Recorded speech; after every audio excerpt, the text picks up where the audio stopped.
के सामने रखना चाहिए और खासकर ऐसे सेंसिटिव मैटर्स में आप अगर हमको अवगत कराएंगे तो क्लैश नहीं होता, मिसअंडरस्टैंडिंग नहीं होता। देश के इतने चंद बातें जो नहीं कहना है, आप कहने के बाद हमको भी कहना पड़ता है। तो देश बड़ा है, इसको अगर लेकर आप सबसे राय लेके, मशवरा लेके अगर बढ़े तो देश को अच्छा होगा।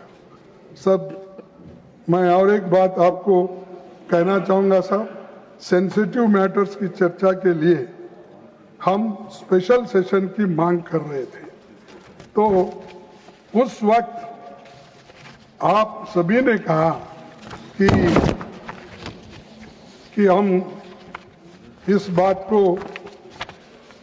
हाँ, जो हमने आपसे रिक्वेस्ट की थी तो आपने ये बात को आप कह रहे थे।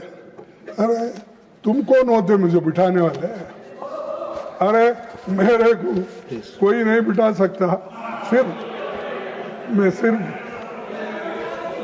मेरे लीडर बिठा सकते हैं, मेरे लोग जो चुन के लाते हैं वो बिठा सकते हैं। सर सिर्फ अभी 5 मिनट लूंगा आपका। आपकी पार्टी का समय जा रहा है, उससे मुझे कोई आपत्ति नहीं है। ठीक है सर। डिप्टी चेयरमैन, हम मांग करते हैं कि देश के सबसे सुरक्षित इलाके में हुई सुरक्षा और इंटेलिजेंस की इन गंभीर खामियों और गलतियों पर समयबद्ध तरीके से जवाबदेही तय की जाए। कारगिल युद्ध खत्म होने के बाद उस समय की सरकार ने कारगिल रिव्यू कमेटी बनाई थी, जिसकी अध्यक्षता खुद विदेश मंत्री जयशंकर के पिता के सुब्रमण्यम ने की थी। और उनका ये जो from surprise to recording the Kargil review committee report, ऐसी एक रिपोर्ट तैयार करो। कहां गलती हो गई, क्या हो गई, सब कुछ बाहर आएगा। हर चीज को आप छुपाते रहेंगे तो और मामला बढ़ जाएगा।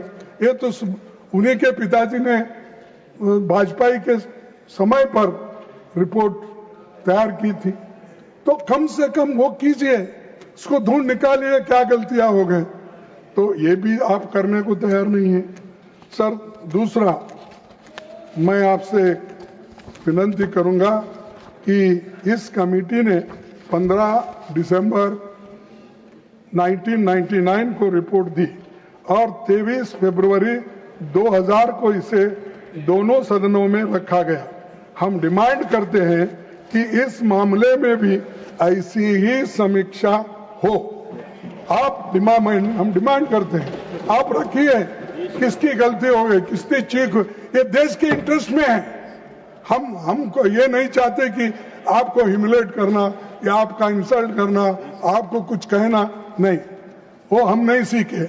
हम मदद करने का सीखे हैं, लेकिन किसी को दोष देने का नहीं सीखे। देश बड़ा है, इसीलिए हमको मिलकर काम करना है। मैं प्रधानमंत्री से ये भी कहूंगा कि अपनी सारी गलतियों और विफलताओं के लिए कांग्रेस को ब्लेम करना बंद करो। और उनके शिष्यों से भी ये कहना चाहता हूं, अरे भाई तुम्हारा काम तुम करो, हमको दोष देने में कुछ आपको मिलेगा नहीं, प्रत्युत्तर मिलेगा, आप उसका उत्तर भी नहीं दे पाएंगे।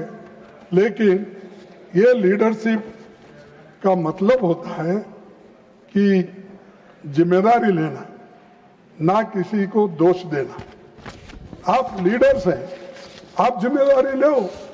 प्रधानमंत्री जी बोलो आप, लेकिन मुझे समझता है आज नहीं कल वो यहाँ इंटरवेन करेंगे, उत्तर नहीं देंगे, इंटरवेन करेंगे, क्योंकि वो दूसरों को जवाब देना नहीं चाहते।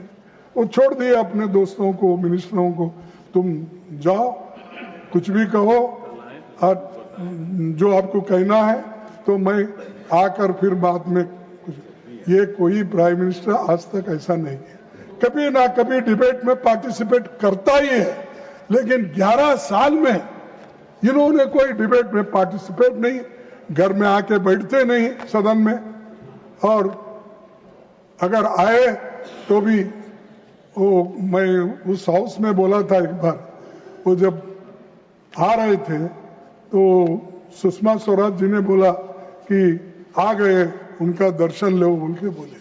तो मैं बोला दर्शन लेने को क्या वो भगवान है? तो पूरा हाउस हंस पड़ा। हाँ,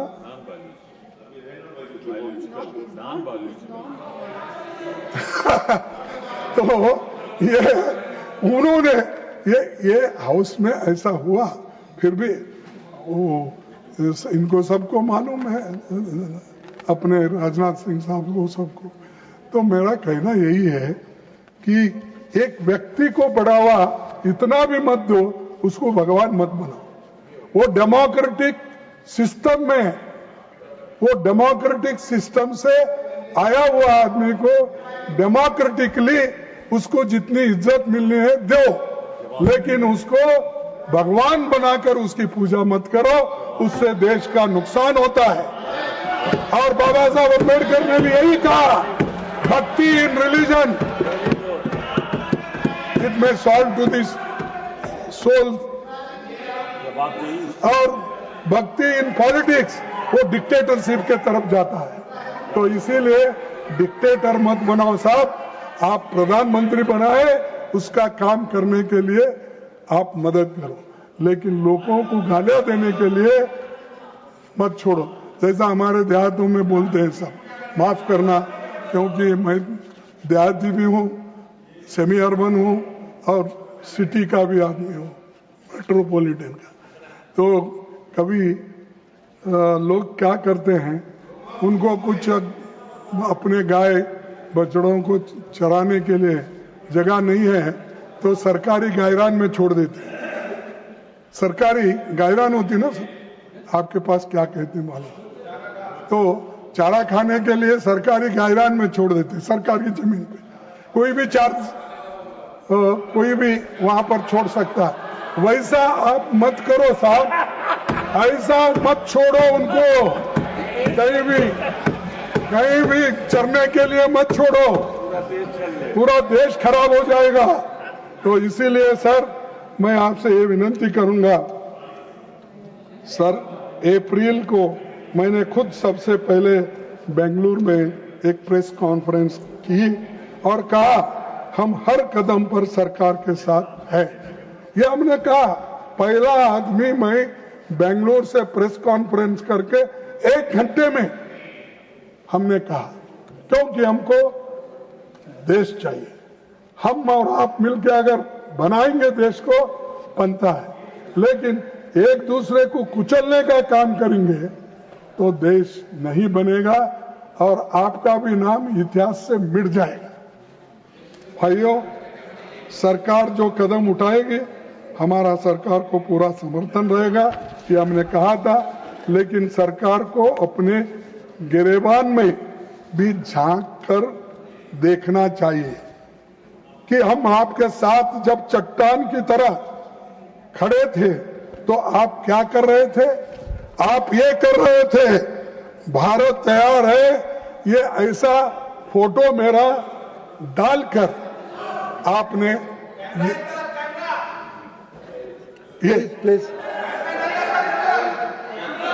मानदेय खड़गे, आप अपनी बात खत्म करें। 16 नहीं, आप देखिए, आप नियमता कोई पोस्टर और आप नहीं दिखा सकते, फॉलो द नियम। और लीडर ऑफ अपोजिशन से उम्मीद की जाती है कि वो please do not show this things, no please, किसी तरह का पेपर पोस्टर दिखाना मना है, please sir, it will not go on the record. देखिए, हम आपको सपोर्ट कर रहे हैं, आपके पीछे हैं, चट्टान के तरह हम ठहरे हैं, लेकिन हमको ऐसी से नहीं देते हैं, नहीं दिखा तो ये लानत है आप लोगों के ऊपर। ऐसे लोग देश के, हम 55 साल से गवर्नमेंट में काम किए, बाहर किए, और पॉलिटिक्स में मैं हूं, और 60 साल मैं पॉलिटिक्स में काम कर रहा हूं। 55 साल से मैं हुकूमत में, यानी एमएलए एमपी कुछ ना कुछ आपके आशीर्वाद से मिला है, लेकिन मेरे को ये सजा देते आप, मैं गद्दार हूं, हमारे लोग गद्दार है, ये शर्म आना चाहिए।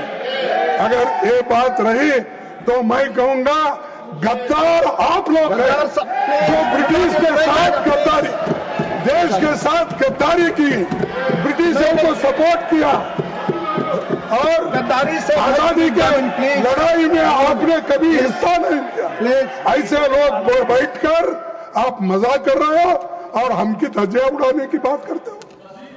तो सर मैं ये कहूंगा कि आप विपक्षी नेताओं को बदनाम करने, ये आपकी असलियत, ये आपका असली चेहरा, चाल और चरित्र, ये सरकार का चैनल दूरदर्शन का 8 मई का प्रोग्राम है।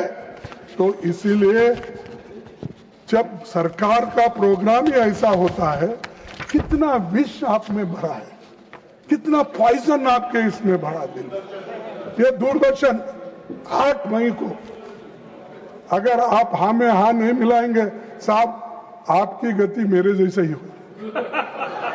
आप अपनी बात कहें, अब जो कहना है हमारी गति के लिए ध्यान दें प्लीज। सर बस इस बात के साथ अपना भाषण समाप्त करता हूं। आपने मुझे बोलने के लिए समय दिया, उसके लिए आप सबको धन्यवाद देता हूं।